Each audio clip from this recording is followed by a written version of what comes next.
ఎన్నికల ప్రచారంలో జోష్ పెంచిన బండి సంజయ్ నేడు వినూత్నంగా ప్రచారం మొదలుపెట్టారు. చౌటుప్పల్లోని చెనకొండూరు రోడ్డు సమీపంలోని రామాలయాన్ని సందర్శించారు. పూజలు ముగిశాక కమలం పూలతో ప్రచారం చేపట్టారు. లక్ష్మీదేవికి ప్రీతిపాత్రమైన వికసించిన కమలం పూలను చేతిలో పెట్టి 11వ వార్డులో ప్రచారం నిర్వహిస్తున్నారు.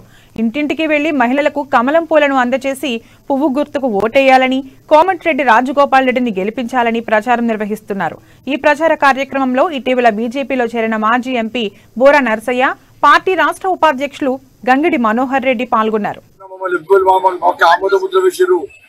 ఉద్యోగాలు ఇవ్వకుండా మాకు ఆమోద ముద్ర వేసిర్రు, రుణమాఫీ ఇవ్వకుండా మాకు ఆమోద ముద్ర వేసిర్రు, ఎస్సీ ఎస్టీ బీసీల విషయంలో మేము ఏం చేయకుండా కూడా ఒక ఆమోద ముద్ర వేసిరు, అగ్రవర్ణాల పేదలకు రిజర్వేషన్ ఇవ్వకుండా కూడా ఒక ఆమోద ముద్ర వేసి చెప్పి ముఖ్యమంత్రి ఇంకా అహంకారం తల్లికాకి అవకాశం ప్రమాదం ఉంది. కాబట్టి ప్రజలందరూ ఆలోచించండి.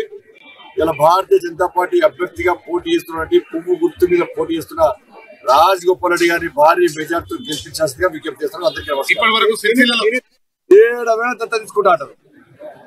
ఏడవైనా దత్త తీసుకుంటారు, ఇవాళ మునుగోడులో నేను చెప్తున్నాడు జిఎస్టీ విషయంలో మూర్ఖుడు, ఆయన వీడియో చూపడతా మీకు, ఆయననే ఇప్పుడు చూపడుతూ ఒక్క నిమిషం ఆగండి.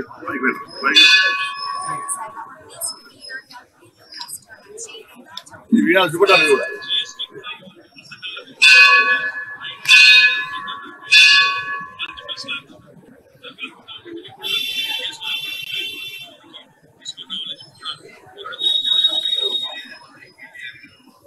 దీనికి ఏం సమాధానం చెప్తారు? ట్విట్టర్ ఇల్లు ఏం సమాధానం చెప్తారు దీనికి? పొట్టుపొట్టు పై జిఎస్టీ సమావేశంలో పాల్గొనేది ఎవడు? ఏం బీకినప్పుడు పోయినప్పుడు కళ్ళు మూసుకొని తాగి మీరు